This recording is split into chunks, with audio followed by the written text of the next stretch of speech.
Want to give all praises to Yahweh, Bahashem, Yahweh Shai. Also want to give a mighty shalom to those that are out here doing this labor in sincerity and in truth. We're the Watchmen for Israel here in Pittsburgh, here to wake up you so-called blacks, Latinos, and Native Americans, and you Israelites that are scattered amongst the other nations, letting y'all know that y'all are the Israelites. Y'all need to come back to these laws, statutes, and commandments and have faith in Yahweh, Bahashem, Yahweh Shai, and we're for the elect of that group. We're going to start out with the book of Ecclesiastes, chapter 12 and verse 1. This is the book of Ecclesiastes, chapter 12, verse 1. Remember now the Creator in the days of thy youth. Hey, the scriptures tell you, remember now the Creator in the days of thy youth. You know, whenever everything is cool, is a fan, you know, whenever you're able to come and go as you please, walking up and down the street or what have you, you know, whenever you actually have a comma in your bank account and you got a little bit of bread because of this stimulus check, you know, and these tax refunds, direct deposits, you know, you've been working for a while now and been able to stack money or what have you, you know, everybody's so-called feels safe and a false sense of security now because they've gotten vaccinated and places don't require you to wear masks anymore. Hey, the scriptures tell you to do what? Remember now the Creator in the days of thy youth. Yeah, remember now the Creator the days of thy youth. Reading on. While the evil days come not. While the evil days come not. Because the evil days are coming.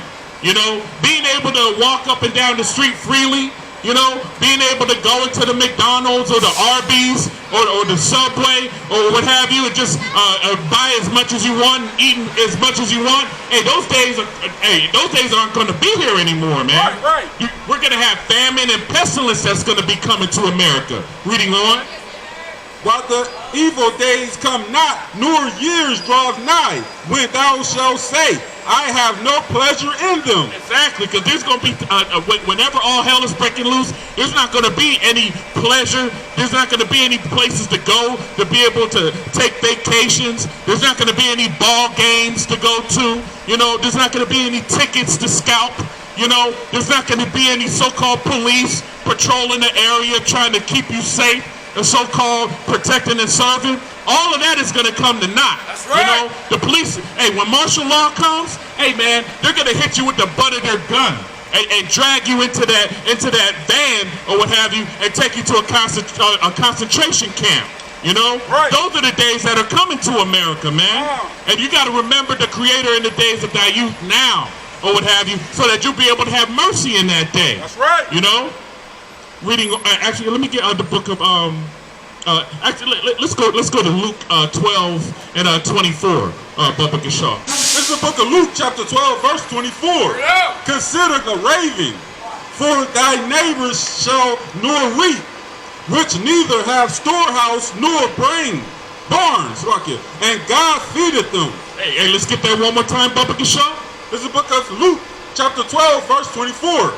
Consider the raven, for they neither sow nor reap, which neither have storehouse nor barn. Hey, the raven is a scavenger bird, you see. And the raven, hey, they don't worry about whether or not if they're going to be fed or not. You know, they don't worry about stacking up, canned goods, doomsday prepping, and things of that nature. Doomsday prepping and all that. Hey, that just shows a lack of faith for the most part, because, hey, the Most High, if he feeds the ravens or what have you, then what do you think he's going to do for you? Right. If you're in his mercy, if you're following his law, statutes, and commandments, and having faith in him in all things that you ask for. Reading on. And God feedeth them. And what? And God feedeth them. Hey, so the Most High feeds a raven, a scavenger, you see, that don't know where their meal is coming from. Reading on. How much more are ye better than fowls?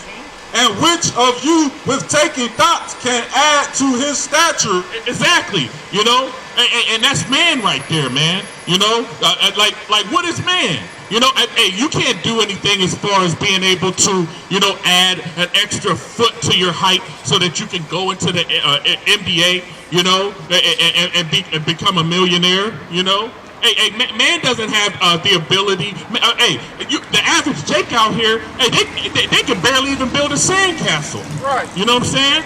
You know, let me get the book of Job. Actually, Job 38 and verse 4, Bubba Gashad, and we'll get back to that, or what have you. And let me get the book of Sirach 18 and verse 6, Bubba Gashad. Job 38 and verse 4. It's the book of Job, chapter 38, verse 4. And it reads, "Where was thou when I laid the foundations of the earth?" Hey, what?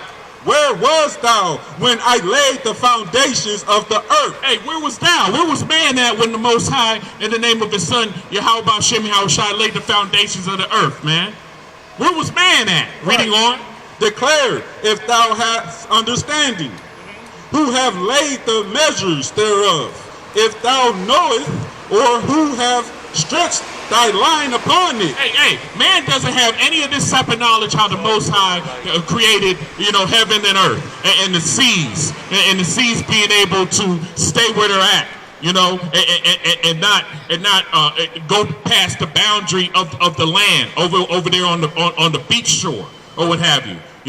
These are simple things to the Most High. You see, but man, whenever they create something or whatever, they're gonna doubt later on whether or not if it's actually gonna work, man. Right. Whether if it's actually gonna stand. Right. Sirach 18 verse 6. Above Kashar. It's the book of Sirach, chapter 18, verse 6. As for the wondrous works of the Lord. As for what? As for the wondrous works of the Lord, there may nothing be taken from them. There be nothing that be taken from them. So creating the beach, creating the forest or what have you, creating the fowls of the air, the fishes in the sea, everything that the Most High created in the name of His Son. Let's get that one more time. As for the wondrous works of the Lord, there may be nothing taken from them. There's nothing taken from those wondrous works. Reading on. Neither may anything be put unto them. Neither may anything be put unto them. So there's nothing that a man can do that can add to the glory that the Most High put into His creation. There's nothing a man can do to add to it. The only thing man can do.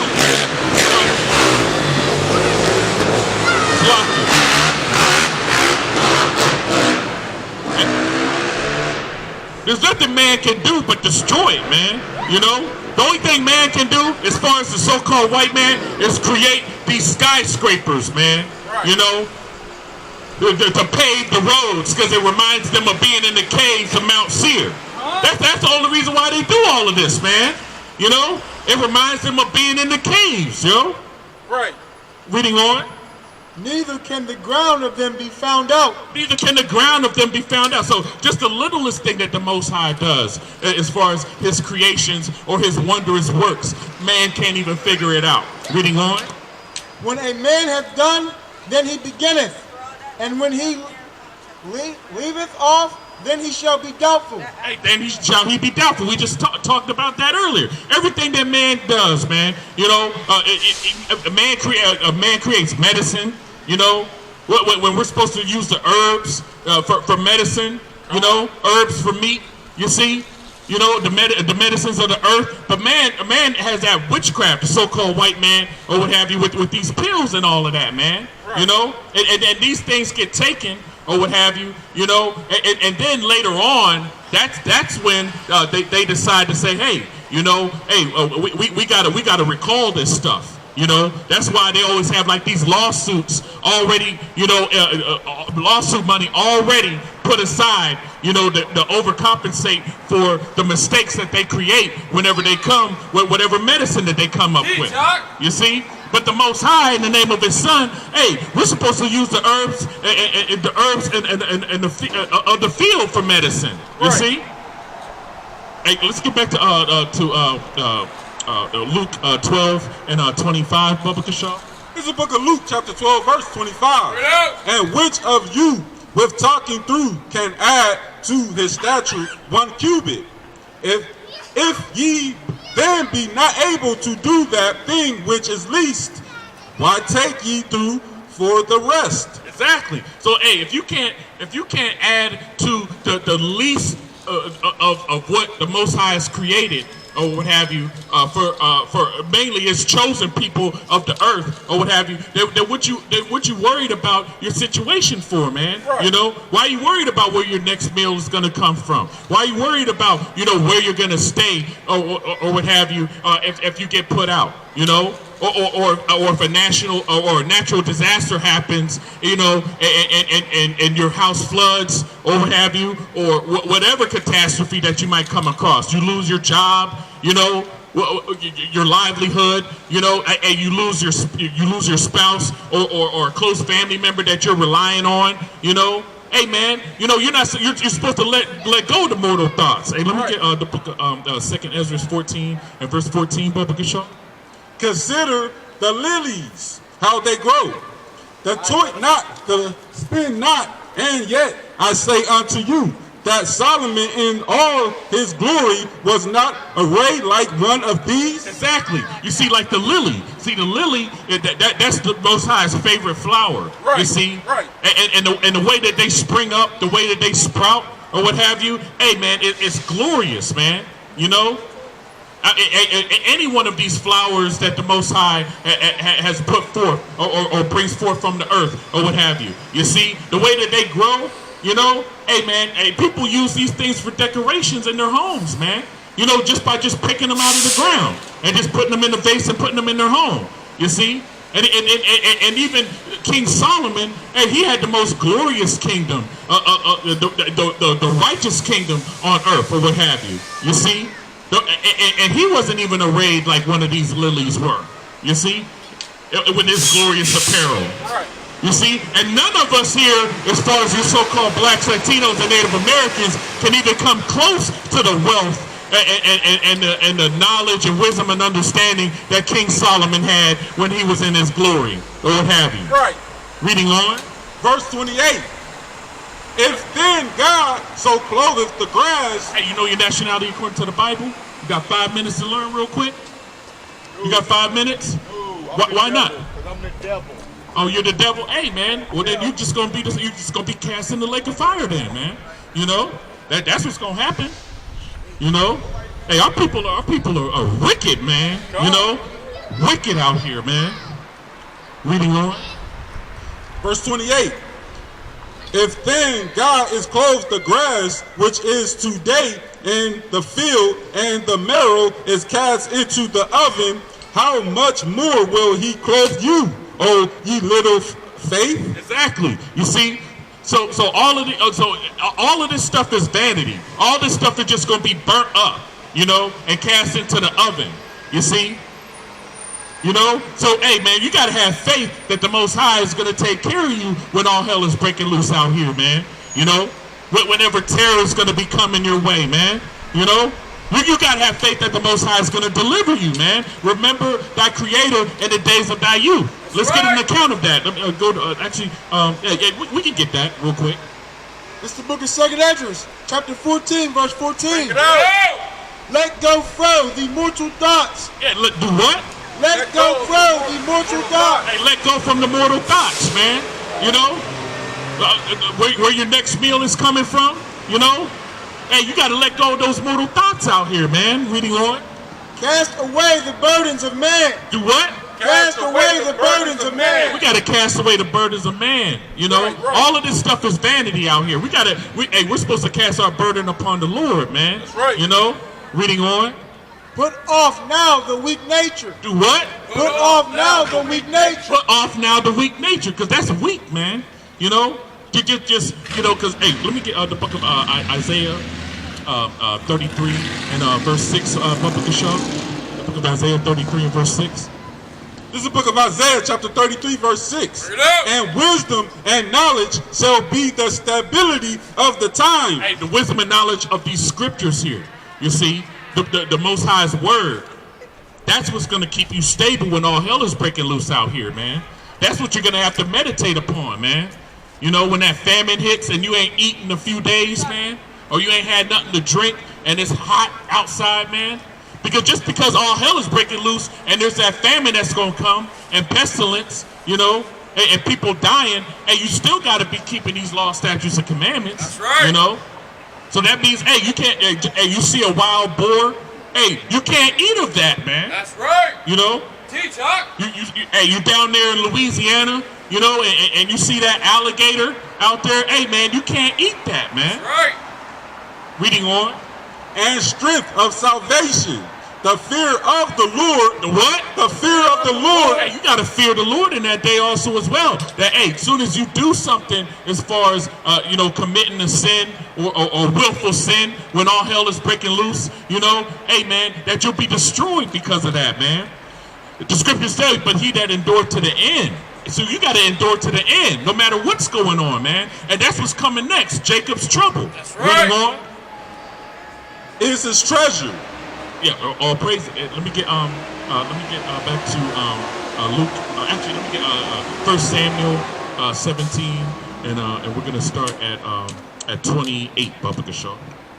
Because we got to get an account, man. You know, because the one thing about David, we're gonna get an account with David when it comes to, you know, putting his faith in Yahweh Hashem Yahweh Shai and being delivered. You see, we're gonna get an account there. Reading on.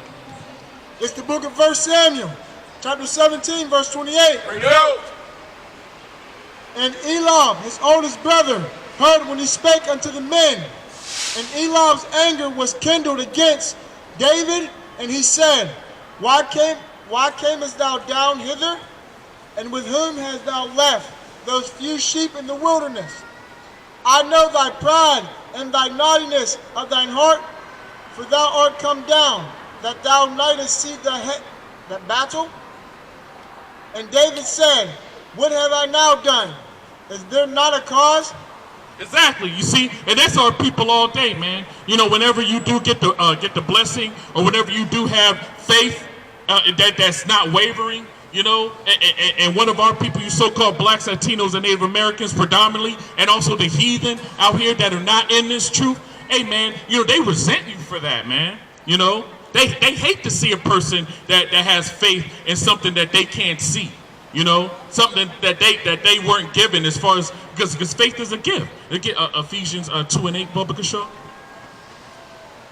And he turned from him towards another, and spake after the same manner, and the people answered him again after the former manner. And when the words were heard which David spake, they rehearsed them before Saul, and he sent for him. And David said to Saul, Let no man's heart fail. Let no man's what? Let no man's heart fail. Hey, you're not supposed to be out here trembling and fearing man. You know, reading on. Because of him, thy servant will go and fight with the Philistine. And Saul said to David, Thou art not able to go against the Philistine to fight with him, for thou art but a youth. And see, and this is a youth right here. You see. And David right here, you know, this is what he did. He remembered his thy creator in the days of his youth right here. This is in practice. Right. You see, reading on. And he a man of war from his youth. Exactly, a man of war from his youth. So they're talking about Salakia. They're talking about Goliath or what have you. You see, you know, as far as a man of war from the day of his youth. You see, but David, you know, he was in his youth, and he wasn't considered a man of war of just yet, you know, but he still had, you know, Yahweh as his power that he put his faith in, or what have you. You see, regardless of what Goliath being, you know, a man of war in the days of his youth and all of this. Hey, let me get the book of Exodus 15:3, Baba Gashaw. You see, because Yahweh was a man of war, man. Right. You know. And this is something that David knew.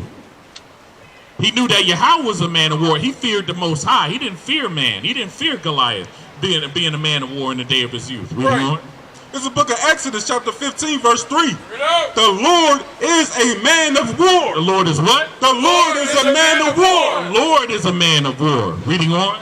The Lord is his name. Hey, so the Lord is a man of war, and the Lord is his name, and that's something that David knew. That's right. Regardless of what Goliath was, and what also went on in this account here. Let's read that verse one more time, Baba Gashaw.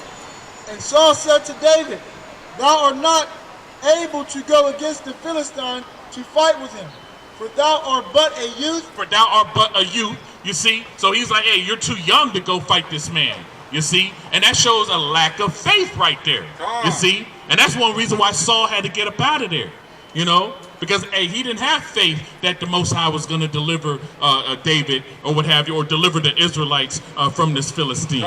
Reading on. And he a man of war from his youth. And David said unto Saul, thy servant kept his father's sheep, and there came a lion and a bear, and took a lamb out of the flock. And I went out after him, and smote him. And yeah, so let me get the book of First Thessalonians. Let's go the First Thessalonians 5 and 21. Bubba Shaw. You see, because David is this what he's displaying right here is living proof. Yeah, living proof right here. You see, and this is what the scriptures tell you to do. Reading on.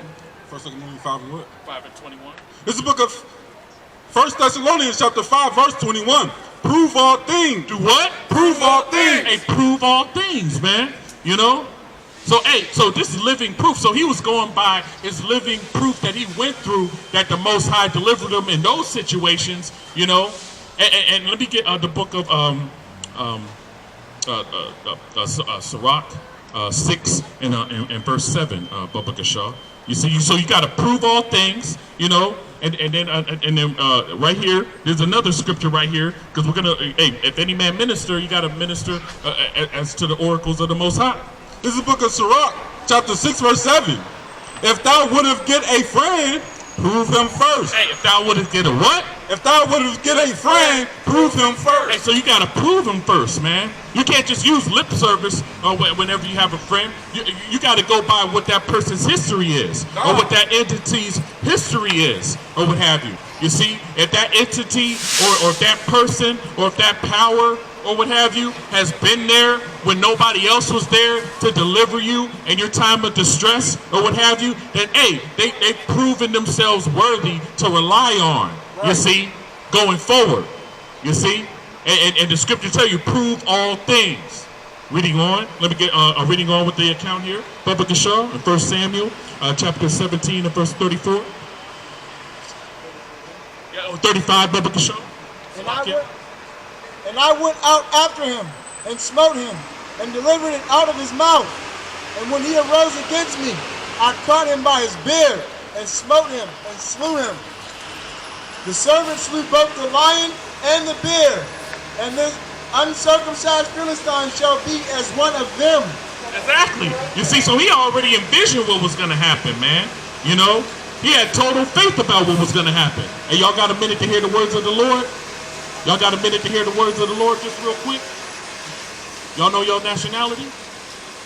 Hey, let's learn his. Hey, let's scrap that. Let's get Numbers 1 and 18. You see yourself on the sign right here, King? As far as the nationality according that was given to us by the so-called white man. You see yourself on this side here, according to your father? I'm a Judah. Judah. Okay, let me get Hebrews 7 and verse 14. This is the book of Numbers, chapter 1, verse 18. And they assembled all the congregation together on the first day and the second month, and they declared their pedigrees. Their pedigrees. You know what a pedigree is, young king? You know what a pedigree is? Okay, pedigree. That's your bloodline, your family, your family tree. Reading on. After their families by the house of their fathers. Exactly, by the house of their fathers. So if you are from the tribe of Judah, then if that's your daughter right there, your daughter's a Judite. You see, that's how that works. It all goes by the seed of the father. Right. You see, because you plant that seed or what have you. Got the, let's go to Deuteronomy. Let's go to Deuteronomy because he doesn't know he's an Israelite. Reading on Deuteronomy 28 and 1. This is the book of Deuteronomy, chapter 28, verse 1. And it reads, And it shall come to pass, if thou shalt hearken diligently unto the voice of the Lord thy God. And see, this is Moses, and he's speaking to the Israelites. That's who he's speaking to. Reading on. To observe and to do all his commandments, which I command thee this day, that the Lord thy God will set thee on high. Set thee on what? Set thee on high above all nations of the earth. Exactly. So if we follow these laws, statutes, and commandments, we will be set on high above right. all nations that are on the earth. And then there's a flip side to this. Reading on. It's the book of Deuteronomy, chapter 28, verse 15. But it shall come to pass, if thou wilt not hearken unto the voice of the Lord thy God, to observe to do all his commandments and his statutes, which I command thee this day, that all these curses, All these what? all these curses shall come upon thee and overtake thee. All these curses shall come upon thee and overtake thee. And there's a reason why these curses came upon us. We'll start with the first one, verse 16, Bubba Kashaw. This verse 16. Curse shall thou be in the city, and curse shall thou be in the field. Is a curse a good thing or a bad thing? It's a curse a good thing or a bad thing? Well, according to the script, cursing your enemies is a good thing. I'll put it that way. If you're going to curse an enemy, but if you curse your friend or a family member, hey, that's a bad thing. You see, and in this context here, a curse is a bad thing. That's right. You see, because we're the Lord's chosen people. You see, and the Lord curses chosen people because of our disobedience. That's right. What you got? Actually, let me give you a second. My dad saved my mom's for 70. Game over. Hey, Salakia. Yeah, What you got? Daniel 9 and 10. We'll get Daniel 9 and 10. This is the book of Daniel, chapter 9, verse 10. It's the book of Daniel, chapter 9, verse 10. Bring it out. Neither have we obeyed the voice of the Lord our God to walk in his laws, which he set before us by his servants, the prophets. Yeah, all Israel. All who? All Israel. All Israel, because the Israelites were the ones that were given these laws, statutes, and commandments. Nobody else. Reading on. Have transgressed thy law. Transgress means break. So all Israel has broken our laws. Reading on. Even by departing, that they might not obey the voice thereof, the curse is poured upon them. The what? The curse is poured upon them. Curses are poured upon us. You see. And let me get Jeremiah 17 and 4. We'll just go Jeremiah 17 and 4. Let me get let's go to 45, Bubba Kashaw, 28 and 45. Deuteronomy chapter 28, verse 45. Bring it out. Moreover, all these curses shall come upon thee, and shall pursue thee, and overtake thee. And so it doesn't matter where you go. You could go to another state. You could go to another country. You're not going to be able to escape these curses of disobedience here. Reading on. Till thou be destroyed. Till thou be what? Till thou be destroyed. Because thou hearkenest not Thou listenest not to the voice. unto the voice of the Lord thy God, to keep his commandments and his statutes, which he commanded thee, and they shall be upon thee for a sign and for a wonder. Yeah, these curses are poured upon us as a sign and for a wonder, or what have you, because the reason why is because we got to go to